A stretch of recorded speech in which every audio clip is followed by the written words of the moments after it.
नमस्ते दोस्तों, मेरा नाम है शुभम और आज हम लोग जिस विषय पर बात करने जा रहे हैं वो है आर्यन इन्वेजन थ्योरी, जो कि समाज में घूम रही है। तो आज हमारे मेहमान हैं डॉक्टर अखिलेश चंद्र शर्मा जी। ये 50 से भी अधिक वर्षों से जो है वो सनातन धर्म के ऊपर अध्ययन कर रहे हैं और इसके अलावा उनके कई लेख पत्र पत्रिकाओं में छपते हैं। सोशल मीडिया पर भी बहुत सारे उनके इंटरव्यूज वगैरह आते हैं और वो खुद जेनेटिक में पीएचडी हैं। तो आज हम उन्हीं से जानेंगे कि ये आर्यन इन्वेजन थ्योरी जो है इसके विषय में। तो सबसे पहले तो आपका स्वागत है अखिलेश चंद्र शर्मा जी।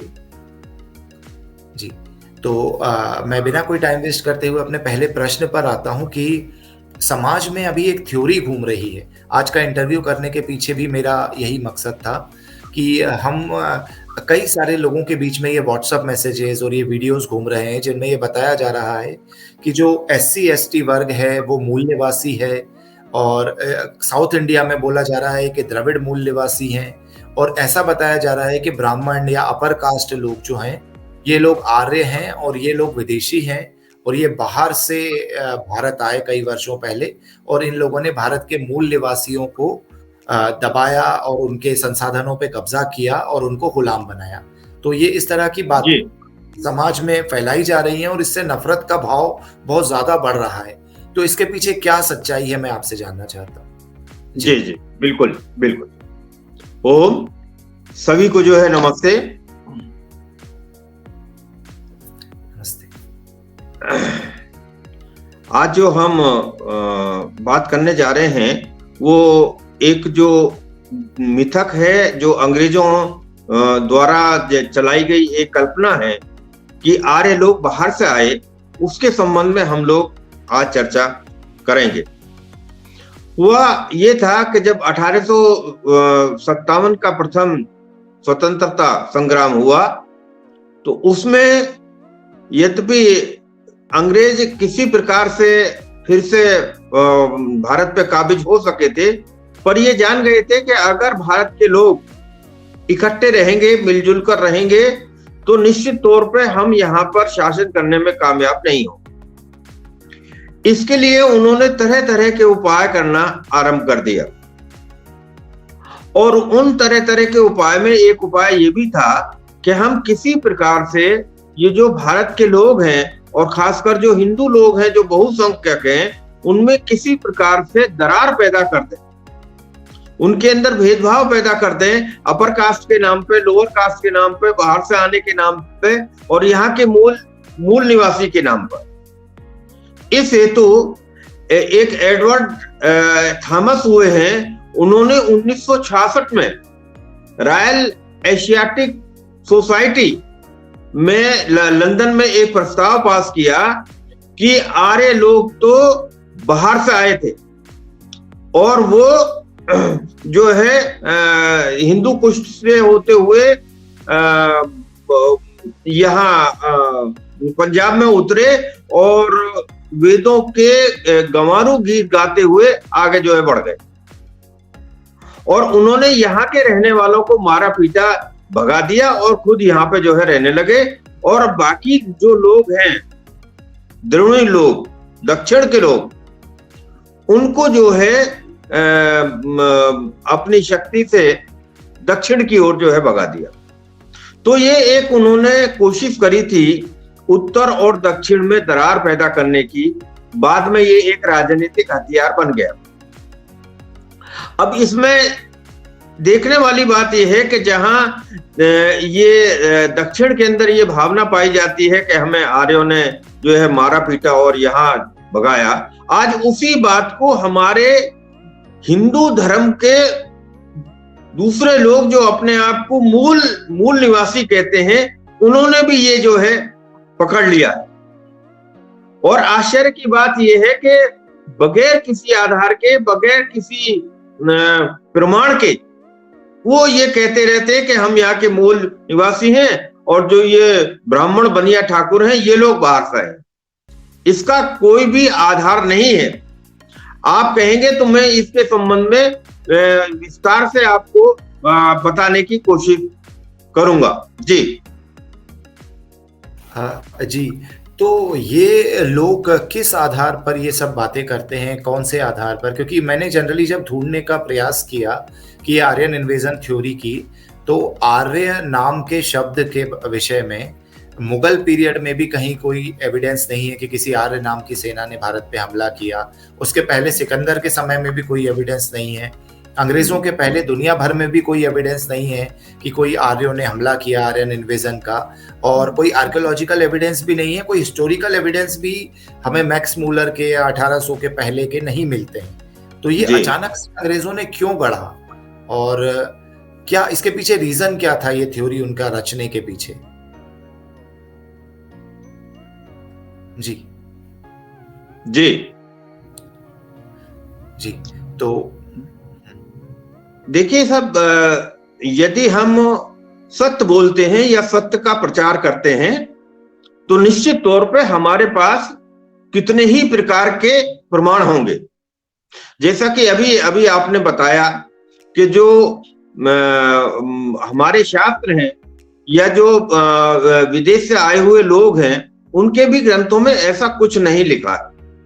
मैं आपको इसके बारे में थोड़ा सा और विस्तार से बताना चाहता हूं कि हम भारतीय ग्रंथों की बात अभी नहीं करेंगे, हम तो विदेशी ग्रंथों की बात करते हैं। एक हुए थे मैग्नेथीस, और उनका काल था 350 ईसा पूर्व से 290 ईसा पूर्व तक। वो लगभग 5-6 वर्षों तक ईसा से 320 के आसपास चंद्रगुप्त के दरबार में रहे, यूनान के थे। उन्होंने एक पुस्तक लिखी थी भारत के बारे में जानकारी देते हुए, उसका नाम था इंडिका। और उस इंडिका नाम की पुस्तक के बहुत सारे संदर्भ अन्य लोगों की पुस्तकों में मिलते हैं, क्योंकि इंडिका तो मूलतः अभी प्राप्त होती नहीं, और उसमें जो अभी संदर्भ मिलते हैं वो भी इकट्ठे कर दिए गए हैं, और उसको जो है मैग्नेथीस की इंडिका के नाम से प्रकाशित किया गया। उसमें जो खंड 1 है उसके 38वें भाग में ये बताया गया है कि भारतवर्ष भिन्न भिन्न जातियों में बसा है, जिनमें एक भी आदि में विदेशी वंश से नैति, वरन सब आदिम थी।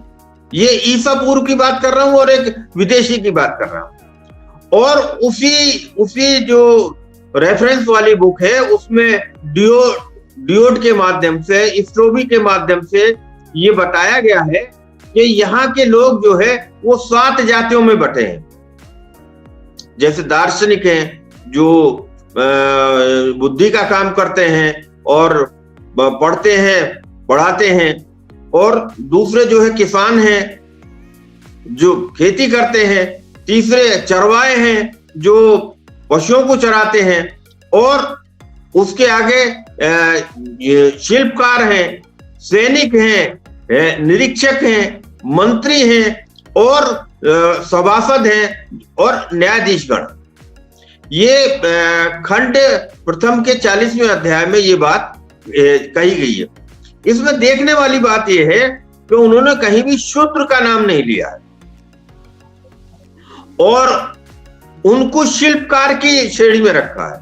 इसका अर्थ यह है कि ईसा पूर्व के जो प्रमाण है वो सिद्ध करते हैं कि उस समय शिल्पकार ही इन लोगों को कहा जाता था, और कोई भेदभाव वाली बात नहीं, बल्कि एरियन जो इंडिका के भाग में खंड 26 में कहता है कि भारतवर्ष के विषय में ध्यान देने योग्य बात यह है कि समस्त भारतवासी स्वतंत्र हैं, उनमें एक भी दास नहीं है। भारतवासी शत्रुओं तक को दास की भांति नहीं रखते हैं। उसके कहने का आशय यह है कि यहाँ पे दास प्रथा है ही नहीं, गुलाम है ही नहीं, बल्कि जो शत्रु उनके कब्जे में आ जाते हैं उनको भी बहुत ही प्रेम के साथ रखते हैं, और जो वहां के नियम है उनके अनुसार उनको जो है रखा जाता है।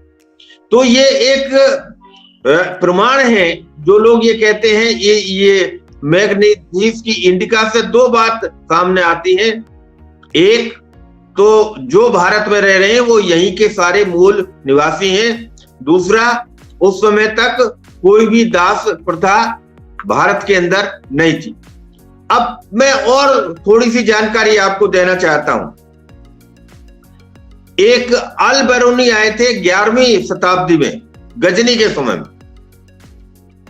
उन्होंने अपनी, और वो जो है भारत में बहुत साल तक रहे, उन्होंने एक पुस्तक लिखी, तहकीकमा लिल हिंद, यानी अल बेरूनी वर्णित भारत।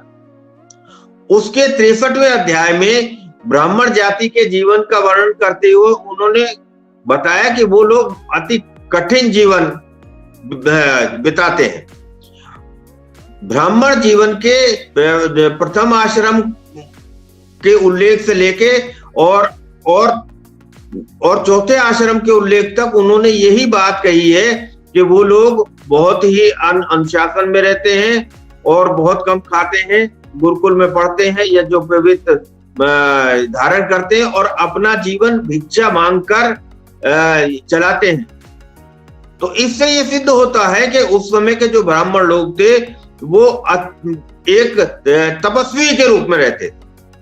तो ये कहाँ उल्लेख है कि वो किसी को सताते थे या किसी को छोटा जो है बताते थे या किसी को दास जो है बनाते थे।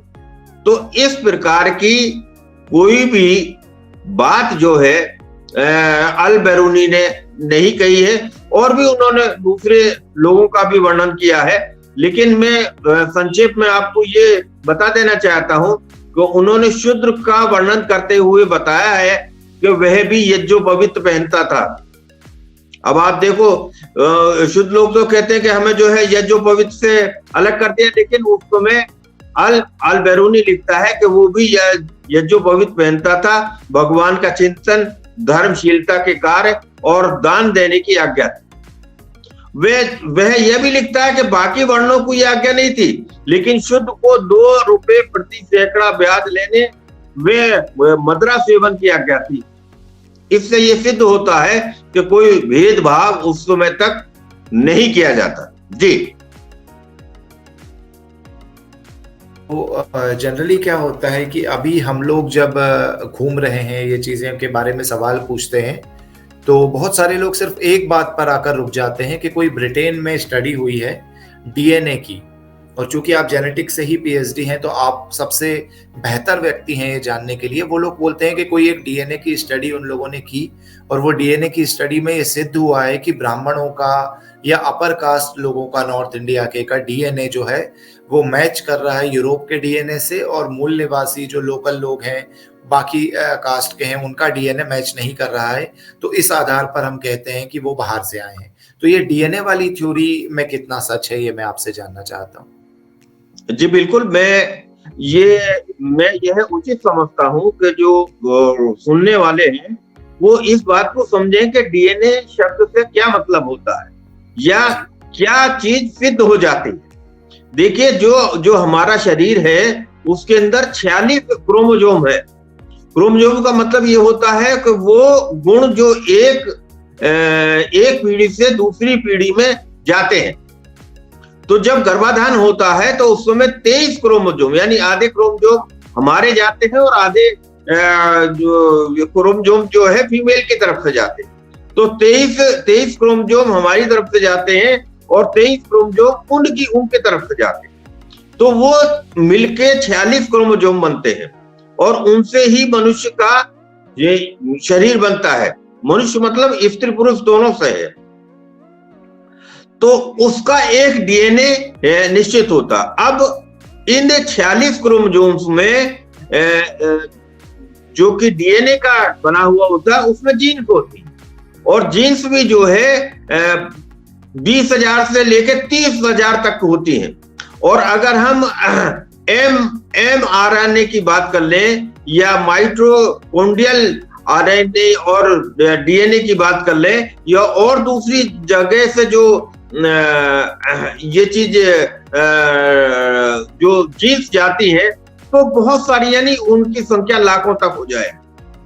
कोई एक जीन या एक मार्कर की बात नहीं है। ये हमें बहुत अच्छे से समझ लेना चाहिए कि हमारे अंदर हजारों जीन हैं और सभी मनुष्यों की जितनी भी जीन्स होती हैं वो 98-99% एक सी होती है।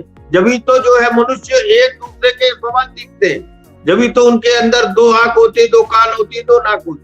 लेकिन फिर भी प्रत्येक 2 मनुष्यों की जो जीन्स होती हैं उनमें कुछ ना कुछ फर्क होता है, कुछ ना कुछ जो है अलग बात होती है। तो ये जो जीन्स की थ्योरी है, या जो मोटे तौर पे कह दिया जाता है कि सब उनकी जीन्स वहां नहीं मिली, उनकी जीन्स वहां नहीं मिली, तो इसमें एक प्रश्न ये देखा जाना चाहिए कि कितने परसेंट नहीं मिली और कितने परसेंट मिल गई। दोनों बात होनी चाहिए, केवल एक बात नहीं होनी चाहिए। तो जो तथाकथित थ्योरी बताई जाती है, ये जो अभी आप बता रहे थे कि वो थ्योरी एक साहब 2001 में कुछ जो है लंदन में हुआ था और फिर उसने ये सिद्ध कर दिया, वो सिद्ध कर दिया, ये बात पूरी तरह झूठ है। मैं आपको एक रेफरेंस देना चाहता हूं कि पार्थ मजूमदार, जो कि human genetics unit, Indian statistical institute Kolkata, और पीटर अंडरहिल, स्टैनफोर्ड यूनिवर्सिटी कैलिफोर्निया के 15 वैज्ञानिकों ने 206 में शोध कर बताया कि R1A1, जो कि बहुत नाम इसका जो है गाया जाता है, वो जीन मात्र स्वर्णों में नहीं, वह जनजाति में भी पाई जाती। ये केवल एक जीन की बात हो रही है। देखिए, इसमें आप ध्यान दें कि जहां मनुष्य के शरीर में हजारों जीन है, वहां केवल एक जीन की बात होती है। इसके आगे भी और दूसरी रिसर्च हुई। अगर आप मुझे मौका दें तो मैं आपको पूरी डिटेल में जो है बता देता हूं। तो ये रिसर्च जो है जर्नल ऑफ ह्यूमन जेनेटिक्स 2009 में जो है छपी, ये जापान का है जर्नल, यानी बहुत विश्वसनीय है। और इसके जो वैज्ञानिक लोग थे वो national centre of applied human genetics, school of life science, Jawaharlal Nehru university new Delhi, और department of human genetics, Guru Nanak Dev university Amritsar, और centre for genomics, school of study in zoology, Jiwaji university Gwalior, और दूसरी जगह के थे। तो ये लगभग जो है करीबन 8-10 वैज्ञानिकों ने ये खोज की। और आप देखिएगा ये खोज जो है क्या रंग लाई है। उससे हम क्या बात समझ सकते हैं, उनकी जो फाइंडिंग्स है वो मैं आपको एक नजर में बताना चाहता हूं। ये बात मैं रखना चाहता हूं कि ये जो R1A1 जीन है, उन्होंने भारत के ब्राह्मणों का और जो भारत की जनजाति है उन सब का डीएनए लेके एनालिसिस किया। उनकी फाइंडिंग ये बताती है कि जो वाई हैप्लो ग्रुप पर ये R1A1 होता है, उसमें जम्मू कश्मीर के ब्राह्मण पंडितों में 19% में ही मात्र ये पाई जाती है, और जो कश्मीरी गुजर हैं उनके अंदर 40% पाई जाती है। यानी केवल ब्राह्मण में नहीं बल्कि गुजरों में भी पाई जाती है। उत्तर प्रदेश के ब्राह्मण के अंदर ये 67% पाई जाती है। पंजाब के ब्राह्मणों में ये 35% पाई जाती है। हिमाचल के ब्राह्मणों में 43% पाई जाती है। और जो उत्तर प्रदेश के कोल लोग हैं उनके अंदर ये R1A1 जीन 14% में पाई जाती है। और उत्तर प्रदेश के जो गोंड लोग हैं, अभी बात चल रही है जनजाति की, जिनके बारे में कहा जाता है कि आर्य लोग आए और इन्होंने यहाँ पे उनको मार के जो है भगा दिया और या फिर जंगलों में भेज दिया, उनके वो जो गोंड लोग हैं मध्य प्रदेश के, उनके 18% में ये जीन पाई जाती है। और जो मध्य प्रदेश के सहारिया लोग हैं, जनजाति लोग, उनके 28% में पाई जाती है R1A1। और जो बिहार के ब्राह्मण हैं उनके अंदर 60% में ये मिलती है। और बिहार के पासवान में 40% में मिलती है। वेस्ट बंगाल के ब्राह्मण्स में ये 72% मिलती है। महाराष्ट्र के ब्राह्मण में ये 43% मिलती है। और जो भील है गुजरात के, उनके भी डीएनए में R1A1 पाया जाता है और वो 9% मिलती है।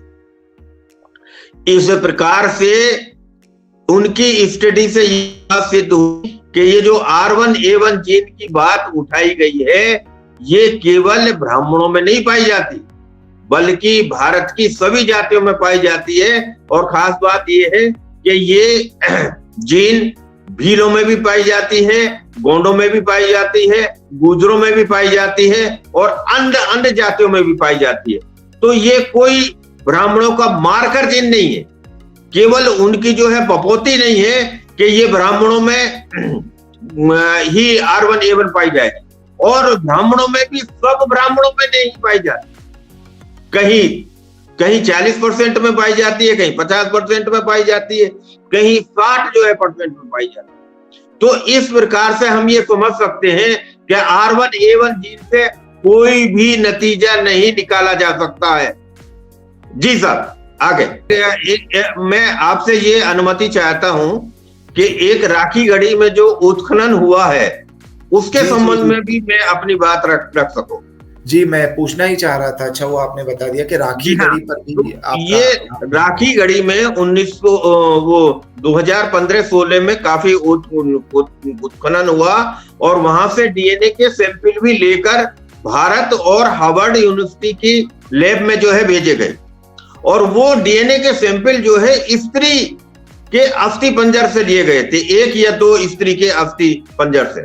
तो डॉक्टर बसंत शिंदे साहब, जो कि पुरातत्व शास्त्री हैं, वे उप कुलपति हैं डिकेन कॉलेज पुणे के, जो कि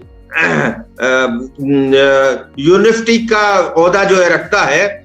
उन्होंने इस पे जो है काम किया और उन्होंने भारत के 3500 लोगों का भी डीएनए जो है टेस्ट किया, अपने यहाँ भी और हार्वर्ड यूनिवर्सिटी की लैब में भी। तो वो इस नतीजे पर पहुंचे कि जो अस्थि पंजर का डीएनए है वो भारत के लोगों के डीएनए से बहुत मिलता है। और उन्होंने ये सिद्ध किया कि ये जो आज थ्योरी है जो बताई जाती है वो वास्तव में काल्पनिक है और गलत है। साथ में एक बात और भी देखने की है कि वहां के जो अस्थि पंजर थे उसमें चूंकि वो स्त्री के थे तो उसमें R1A1 जीन नहीं मिला। अब देखने की बात यह है कि स्त्री के अंदर तो R1A1 जीन होता भी नहीं है, क्योंकि ये तो Y हैप्लो ग्रुप से ही ड्रिवन होता है। मतलब Y हैप्लो ग्रुप का मतलब ये है कि केवल ये मनुष्यों में से ही जो है ट्रांसफर जाता है और जो मनुष्यों के अंदर मेल के अंदर Y क्रोमोसोम होता है उसी में ये जीन पाया जाता है। तो इसका न मिलना के पीछे 2 भाव है। एक तो वो स्त्री का डीएनए था इसलिए नहीं मिला, दूसरा हम अगर ये मान भी लें कि वो किसी पुरुष का भी गया हो, मान लीजिए वो नहीं जान पाए हो कि ये स्त्री है कि पुरुष है, तो भी ये कोई मार्कर नहीं है, क्योंकि भारत के ब्राह्मणों में भी 60 या 62% ही ये जीन मिलती है। और ये जीन जो कि भीलों में भी मिलती है, गोलों में भी मिलती है, गुजर में भी मिलती है, तो और कुछ परसेंटेज में मिलती है, तो ये कोई मार्कर नहीं हो जाता। वास्तविक बात यह है कि जो लोग जीन और डीएनए के बारे में कुछ भी नहीं जानते, अपने राजनीतिक स्वार्थ के कारण या दूसरे स्वार्थों के कारण अज्ञानतावश समाज को भ्रमित करते हैं कि ये R1A1 जीन वहां नहीं मिला, इसलिए ये लोग जो है विदेशी हैं। वास्तव में इस प्रकार का जो चर्चा चल रही है वो तुरंत जो है रोकी जानी चाहिए और उसके संबंध में विस्तार से जो है चर्चा हो, तो ये बात सिद्ध होगी कि भाई ये क्यों झूठ फैलाया जा रहा है। मुझे ऐसा लगता है कि या तो कुछ विदेशी एजेंसियां या भारत के ही कुछ लोग किसी विशेष बात से जो है प्रभावित होकर अज्ञानतावश या जानबूझकर ये धूर्तता कर रहे हैं कि भारत के लोगों को बांटने की कोशिश कर रहे हैं। मैं आपके माध्यम से सभी विद्वान लोगों से ये निवेदन करता हूं कि कृपया आप पूरी बात की तह तक जाएं और उसको जो है समझें और जो सत्य है उसी का ही प्रचार करें, ताकि भारत जो है मजबूत हो और फिर से जो है विश्व गुरु के रूप में माना जाए। और मैं ये भी कहना चाहता हूं कि मनुष्य की उत्पत्ति भारत में हुई और वह ऋषियों की संतान है। भारत के वासी और विश्व के वासी सभी लोग एक के जो पूर्वज हैं वो एक ही हैं। हम सब लोग जो है भारत और विश्व के लोग भाई भाई हैं। जरूरत इस बात की है कि इस बात का ही प्रचार प्रसार किया जाए, ताकि भारत और विश्व के अंदर एक बंधुत्व की भावना जागे, आपस में द्वेष खत्म हो और सब लोग शांति से रहें। जी बहुत बहुत धन्यवाद। आपने बहुत ही खूबसूरती के साथ ये सारा का सारा विषय हम सभी लोगों को समझाया, और अंत में जो आपने बात कही वो सबसे महत्वपूर्ण है कि या तो कोई विदेशी फंडिंग से या फिर कोई द्वेषपूर्ण तरीके से भारत के लोगों को आपस में लड़ाने का प्रयास कर रहा है। और भारत के लोगों को इस विषय को अवश्य समझना चाहिए कि कोई भी बाहरी नहीं है, यहाँ पर कोई भी विदेशी नहीं है। हम लोगों में से हम सभी लोग भारतीय हैं और हम सभी लोग एक दूसरे का सम्मान करते हैं और सदियों से करते आए हैं। तो सनातन परंपरा के अंदर कोई भेदभाव के लिए स्थान नहीं था। और ये जो आर्यन इन्वेजन थ्योरी है कि आर्य बाहर से आए, उन्होंने यहाँ के लोगों को लूटा, ये बिल्कुल गलत थ्योरी है। और डीएनए के तौर पर भी अभी डॉक्टर साहब ने समझाया, और डीएनए के अलावा उन्होंने आर्कियोलॉजिकल और हिस्टोरिकल एविडेंसेस के बारे में भी बताया कि वो भी इस थ्योरी के विषय में नहीं मिलते हैं। तो ये थ्योरी एकदम गलत है, और इस थ्योरी के चक्कर में पढ़कर आप सभी लोग आपस में ना लड़ें और भारत को बांटने का प्रयास जो लोग कर रहे हैं उन्हें ये वीडियो दिखाएं और उनको सच्चाई से वाकिफ करवाएं। तो बहुत बहुत धन्यवाद डॉक्टर साहब आपका, अपना कीमती समय हम लोगों को देने के लिए। और इसमें एक छोटी सी बात और, जिस किसी को भी शंका हो वो कृपया अपनी शंका इस वीडियो के माध्यम से जो है पहुंचाए, हम उसका उत्तर देने की कोशिश करेंगे। आपका भी बहुत बहुत आभार, आपने मुझे अपनी बात रखने का मौका दिया। बहुत धन्यवाद। नमस्ते। बहुत बहुत धन्यवाद सर। और आप सभी लोगों के मन में यदि कोई भी इस विषय को लेकर डाउट है, कुछ क्वेश्चन है, तो आप लोग इसी वीडियो को देखते समय कमेंट सेक्शन में लिख सकते हैं।